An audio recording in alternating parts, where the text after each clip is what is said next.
Hello everyone, welcome to the channel Psych Learning. It's Deepika here and we are here with the second part of the chapter जो हमने उस दिन start किया था. हमने पढ़ा था कि डेवलपमेंट क्या होती है, उसकी क्या क्या थ्योरीज हैं, जो मेन मेजर दो थ्योरीज थी, उसकी एजम्पशंस थी, वो सब हमने पढ़ ली थी. आज की क्लास में हम ये करने वाले हैं कि डेवलपमेंट स्टार्ट कैसे होती है, कहाँ से स्टार्ट होती है, फ्रॉम द कंसेप्शन उसके आगे क्या क्या प्रोसेस होते हैं. तो ये क्लास 11th का चैप्टर नंबर 3 है. इससे पहले हम क्लास 12th के सारे चैप्टर्स खत्म कर चुके हैं, यानी कि पढ़ चुके हैं. तो अगर आपने नहीं देखा है तो आप जाके देख सकते हैं. आपको कोई भी डाउट, कोई भी क्लैरिफिकेशन के लिए चाहिए तो वो वीडियोस आप देख सकते हैं. उसके अलावा भी आपको कोई परेशानी या कोई भी क्वेरी आती है तो आप हमें रीच आउट कर सकते हैं इंस्टाग्राम, टेलीग्राम, ईमेल, इसके अलावा यूट्यूब के कमेंट सेक्शन या व्हाट्सएप पे भी. और अगर आपको पर्सनल या प्राइवेट ट्यूशंस चाहिए 1-to-1 बेसिस में, जैसे कि आपको डिटेल एक्सप्लेनेशन चाहिए या आपको पर्सनल टच चाहिए, उसके लिए we are providing personal tuitions also, so you can reach out to us for that also. And if you are new to the channel, do subscribe the channel, turn the notifications on, and also if you are just watching the video this one, then please it's a request that go and watch the first part of this video ताकि आपका एक continuation रहे और आपको समझ आए कि हमने पहले वो किया था और उसके बाद हमने ये स्टार्ट किया है. ठीक है. अगर बीच से करेंगे तो प्रॉब्लमेटिक है, लेकिन हाँ अगर आप यही पढ़ने आए हैं, उससे पहले का आपको बिल्कुल क्लियर है, देन इट्स ओके, आप यहाँ से स्टार्ट कर सकते हैं. There is no problem with that also. I think we are clear with here and now we will start our overview of developmental stages कि कैसे डेवलपमेंटल स्टेजेस, कहाँ के डेवलपमेंटल स्टेजेस कैसे स्टार्ट होते हैं. तो सबसे पहले तो आपको ये समझना है कि कुछ डेवलपमेंटल टास्क होते हैं.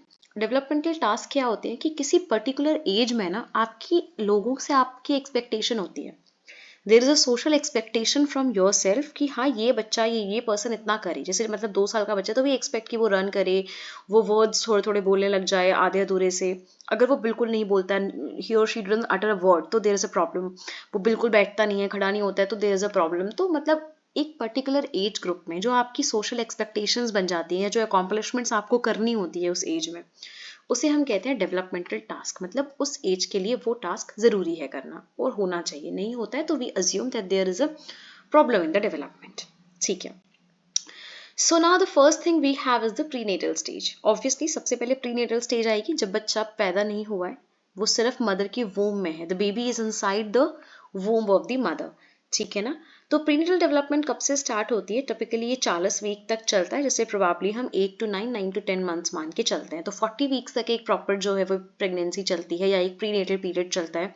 और उस 40 वीक के अराउंड थोड़ा ऊपर नीचे जो बच्चा है वो डेवलप होता है. बहुत सारे क्या ऑलमोस्ट मेजर डेवलपमेंट सारे उसके वहीं पर हो जाते हैं.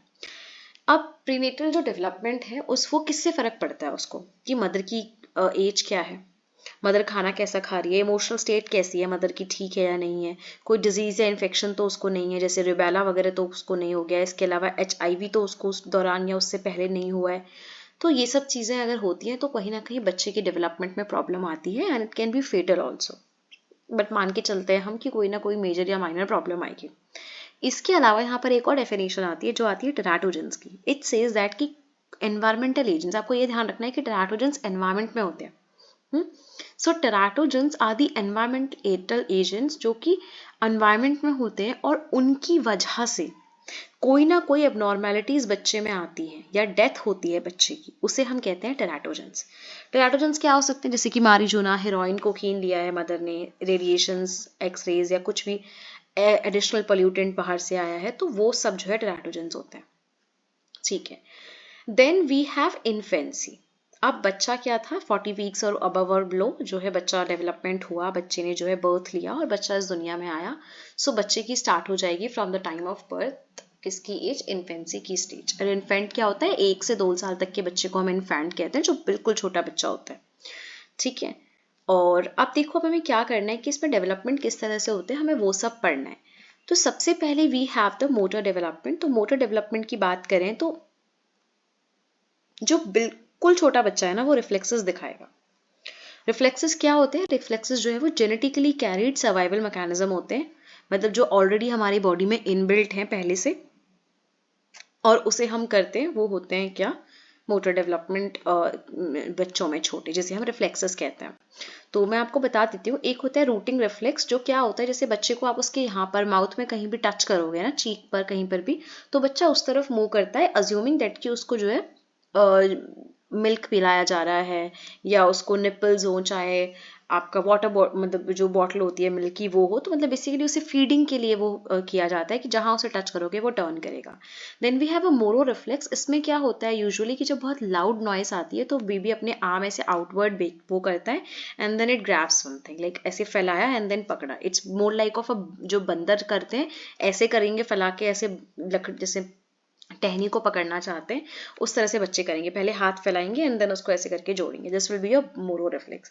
Then you have grasp reflex. तो ग्रास्प तो बहुत सिंपल है, आपने देखा होगा बच्चे को आप हाथ में टच करो, कुछ भी करो, बच्चा क्या करता है, ऐसे पकड़ लेता है, मुट्ठी बंद कर लेता है। So it's not like that baby is liking the presence of something, it's a reflex, that it's a habit of catching everything and closing their hands. That's a grasp reflex. Or then you have Babinski reflex. Babinski is basically whenever you touch or you giggle the foot of the baby. पैर के तलवे को जब आप ऐसे stroke करोगे तो बच्चे की जो उंगलियां होती है वो ऐसी या ऐसी होती है, पैरों की मैं बता रही हूँ, इस तरह से उंगली अंदर की तरफ इनवर्ड्स और आउटवर्ड्स, इस तरह से। Make sense? ओके, सो अब उसके बाद आपको क्या देखना है, यहाँ पे डेवलपमेंटल कोर्स भी लिखा हुआ है, ये आपको लर्न करना है। आप देख सकते हैं कि ये किस से किस महीने के दौरान जो है वो डिसअपियर हो जाता है, ये वो लिखा हुआ है यहाँ पर, ठीक है। Then you have sensory abilities. तो देखो सेंसरी एबिलिटीज की हम बात करते हैं तो 6 महीने तक जो है बच्चे की जो विजन है वो ठीक हो जाती है और 1 साल तक वो पूरी परफेक्ट हो जाती है, एक अडल्ट की तरह। क्योंकि जब बच्चा बहुत छोटा होता है ना उसको बहुत क्लियर नहीं दिखता है, उसको बहुत सारे कलर्स नहीं दिखते हैं, वाइट ब्लैक मेन दिखते हैं। लेकिन जैसे जैसे बच्चा डेवलप होता है वैसे वैसे उसे आईज के से जो है वो क्लियर कलर दिखने लग जाते हैं। इसके अलावा लाउड नॉइस या शोर शराबा उसको पहले से समझ में आने लगता है, लेकिन स्मेल और कहीं ना कहीं टेस्ट की जो कैपेसिटीज हैं वो बच्चा थोड़ा बड़ा हो जाता है, उसके बाद ही उसके अंदर वो डेवलप होती है, ठीक है। Then we have cognitive development. So cognitive development की अगर हम बात करते हैं तो कॉग्निशन इज बेसिकली ब्रेन कितना है। तो अगर हम ये बात करें तो यहाँ पर जीन पियाजे के अकॉर्डिंग ही हम बात करेंगे, क्योंकि जीन पियाजे की स्टेज यहाँ पर लिखी हुई है। तो आप देखो सबसे पहला है सेंसरी मोटर स्टेज, तो आप ये देखते जाना, हम इस हिसाब से करेंगे। जब बच्चा 0 to 2 ईयर्स का है, 0 नहीं लिखते हैं पर चलो ठीक है, इट्स बेसिकली बर्थ से लेकर के 1 से 2 साल तक का जो बच्चा है वो इन्फेंट है। तो वो क्या करेगा, वो अपने आसपास की चीज़ों से एक्सपीरियंस करेगा, फिजिकल एक्शन से कोऑर्डिनेट करेगा।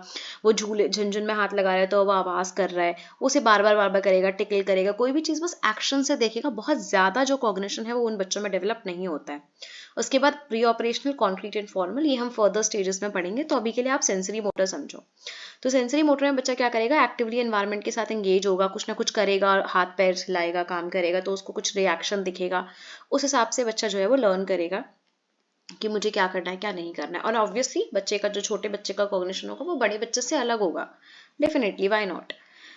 तो जो न्यू बॉर्न्स होते हैं उनमें क्या होता है, what is out of site is out of mind, ठीक है। आप ये समझो जैसे फॉर एग्जांपल आपने उनके सामने एक टेडी ला के रखा और आपने उनको टेडी दिया, आप बच्चे उससे खेल रहा है, अगर आप उस टेडी को हटा के छुपा दोगे ना तो बच्चा उसके लिए रोएगा नहीं। अब तो बच्चे बहुत स्मार्ट हो गए हैं, ऑब्वियसली बच्चे रोने लग जाते हैं, वो बोलते हैं मुझे ऐसा चाहिए। लेकिन जीन पियाजे ने बहुत पहले ये स्टडीज करी थी, बहुत डेवलपमेंट की भी बात है, और कहीं ना कहीं जीन पियाजे ने थोड़ा सा अंडर एस्टिमेट भी किया। बट हाँ, जो बिल्कुल छोटे बच्चे होते हैं वो एक्चुअली ये बिहेवियर दिखाते हैं कि उनको सामने टेडी या कुछ दे दो ना और उसको छुपा दो, तो बच्चे उसके पीछे रोते नहीं हैं। क्योंकि बच्चों को लगता है जो चीज आउट ऑफ साइट हो गई ना, इसका मतलब वो एग्जिस्टेंस उसकी खत्म हो गई है, वो दुनिया से चली गई है, अगर वो आगे से चली गई है। आप समझ रहे हो उस बात को। और इसे कहते हैं ऑब्जेक्ट परमानेंस। और ये ऑब्जेक्ट परमानेंस कब डेवलप होती है, जब बच्चा 2 साल के पास होता है। This object permanence is actually developed when the child is near 2 years old, जहां पर ये अवेयरनेस बच्चे को हो जाती है कि हाँ कोई चीज मेरी आंखों के आगे से गई है, बट ऐसा नहीं है कि वो खत्म हो गई है, वो है, वो कहीं है बट वो है, ठीक है। इसीलिए बच्चे बच्चे जो होते हैं वो रोते नहीं है, उनको पता है कि पेरेंट्स गए भी हैं वो आएंगे, ठीक है। या अगर वो जाते भी हैं तो वो दिखाते हैं एक डिस्ट्रेसनेस कि यार क्यों जा रहे हो, क्योंकि उनको पता है कि वो जा रहे हैं, वो ये नहीं सोचे कि गए तो गायब हो गए। No, they know that father है, मदर है, तो उन्हें वो चाहिए है सामने। डैडी गायब हो गया तो उनको पता है कि गायब नहीं हुआ है, वो कहीं ना कहीं गया है, ऐसा नहीं हुआ है कि वो दुनिया से खत्म हो गया। That is object permanence. I hope ये टॉपिक क्लियर है, ये नहीं भी क्लियर है तो आप हमसे पूछ सकते हैं, I will explain you in a different series. Then you have a socio emotional development की इमोशंस कितने होते हैं। तो छोटे बच्चे जो होते हैं, बहुत छोटे बच्चे जो है बहुत ज़्यादा इमोशंस नहीं दिखाते हैं, बट धीरे धीरे बच्चा जैसे बड़ा होता है तो वो अटैचमेंट शो करता है अपनी मदर के साथ, अपने आसपास के लोगों के साथ। तो दिस इज अटैचमेंट, बेसिकली जो इन्फेंट का अपने केयर गिवर के साथ एक बॉन्ड बन जाता है, इमोशनल बॉन्ड, उसे हम अफेक्शनल इमोशनल बॉन्ड, उसे हम अटैचमेंट कहते हैं। अब हैर्लो एंड हैर्लो ने ये स्टडी करी थी, यहाँ पर बेबी मंकीज को सेपरेट कर दिया था अपने बच्चों से, अपनी मदर से। और थोड़ा सा ये सॉरी क्रूड एक्सपेरिमेंट है, बट मैं फटाफट से क्विकली समझा देती हूँ इसमें क्या होता है। इसमें क्या होता है कि बच्चे को हम क्या करते हैं कि बच्चे को हमने अलग कर दिया और हमने 2 मदर्स बना दी, एक कॉटन वाले एक जूट वाला, वायर वाला। दोनों में मिल्क है, लेकिन जो वायर वाला मिल्क है और जो कॉटन वाला मिल्क है, तो जो वायर वाला मिल्क है वो वाले बच्चे दूध पी के जो है कॉटन वाली मदर के पास बैठने चले जाते हैं। तो उन्होंने कॉन्टेक्ट कंफर्ट की बात करी कि सिर्फ खिलाना पिलाना बच्चे के लिए काफी नहीं है कि भाई क्योंकि मदर दूध पिला रही है तो बच्चे का अटैचमेंट हो जाएगा, ऐसा नहीं होता है। बच्चे का अटैचमेंट होगा अगर मदर उसे प्यार से अपने पास अपने लैप में रख रही है, उसको बोल रही है कि my child, my love and what ever, उसको अटैचमेंट दिखा रही है, बस पिला के मार पीट रही है तो वो नहीं जाएगा। बच्चे को कॉन्टेक्ट कंफर्ट चाहिए, ठीक है। इसके अलावा एरिक एरिक्सन ने इस स्टेज में बात करी, आप देखो अलग अलग साइकोलॉजिस्ट हैं, आपको याद करना है। उन्होंने ट्रस्ट और मिसट्रस्ट की बात करी, बच्चे को खाना चाहिए, बच्चे को पीना चाहिए, बच्चे को वॉशरूम जाना है, बच्चे को क्लीन करना है। अगर आपने टाइम पे किया तो बच्चे में ट्रस्ट डेवलप होगा फ्यूचर में भी, और अगर आप नहीं कर पाए तो बच्चा मिसट्रस्ट डेवलप करेगा, दुनिया के आगे के लिए भी उसको लगेगा नहीं सब बेकार होते हैं। और जो पॉजिटिवली डेवलप बच्चे होते हैं वो सिक्योर अटैचमेंट वाले होते हैं, अदरवाइज इनसिक्योर अटैचमेंट वाले जो बच्चे होते हैं वो बहुत ज्यादा नेगेटिव बिहेवियर शो करते हैं। अब बच्चा आता है चाइल्डहुड में, बच्चा थोड़ा बड़ा हो गया है, तो वो क्या होगा, वो इन्फेंट से बड़ा हो गया, उसकी एज बढ़ गई है, तो वो चाइल्डहुड में आता है।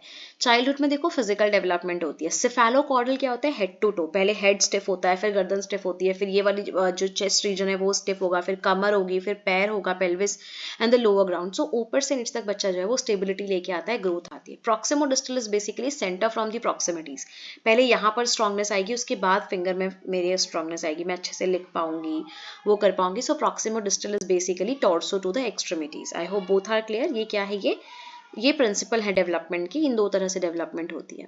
अब मोटर डेवलपमेंट तो इसमें ऐसा कुछ नहीं है क्योंकि रिफ्लेक्सेस जो थे वो तो हो गए। अब क्या होता है, जो बेसिक रिफ्लेक्स है सिर्फ वही रहते हैं, जैसे आई ब्लिंकिंग एंड ऑल, बाकी चलना दौड़ना कूदना ये सब बच्चे खुद से सीखते हैं और वो उस तरह से सीखते हैं। जो इंपॉर्टेंट चीज यहाँ पर आती है आप देखो, वो आता है कॉग्निटिव डेवलपमेंट।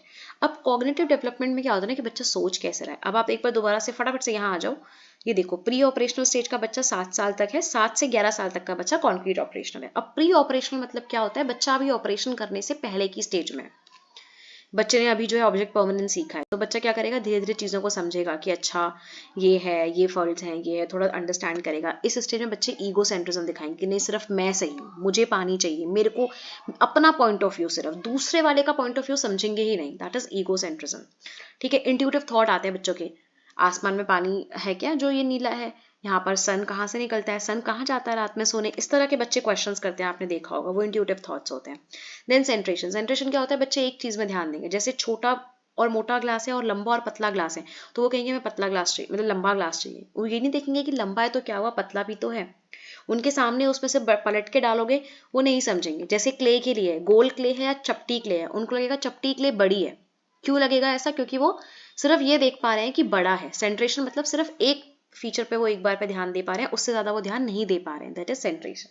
लेकिन जब ये सब चीजें क्रॉस हो जाती है तो बच्चा कॉन्क्रीट ऑपरेशन में आ जाता है, लॉजिकल सोचने लगता है, सब कुछ समझ में आ जाता है उसको, रिवर्सेबल समझ में आता है कि पानी को यहाँ से वहां डाला जा रहा है, पानी सेम है, बस वो ग्लास का पैटर्न या डिजाइन अलग है इसलिए वो ऐसा हो रहा है। वो सारी चीजें जो उसे प्री ऑपरेशन में समझ नहीं आ रही होती है, कॉन्क्रीट में उसको एकदम क्लियर हो जाती है। ठीक है। उसके बाद सोशो इमोशनल की बात करते हैं तो थोड़ा सा बच्चों में क्या होता है, इस स्टेज में मोरालिटी आती है कि क्या सही है क्या गलत है।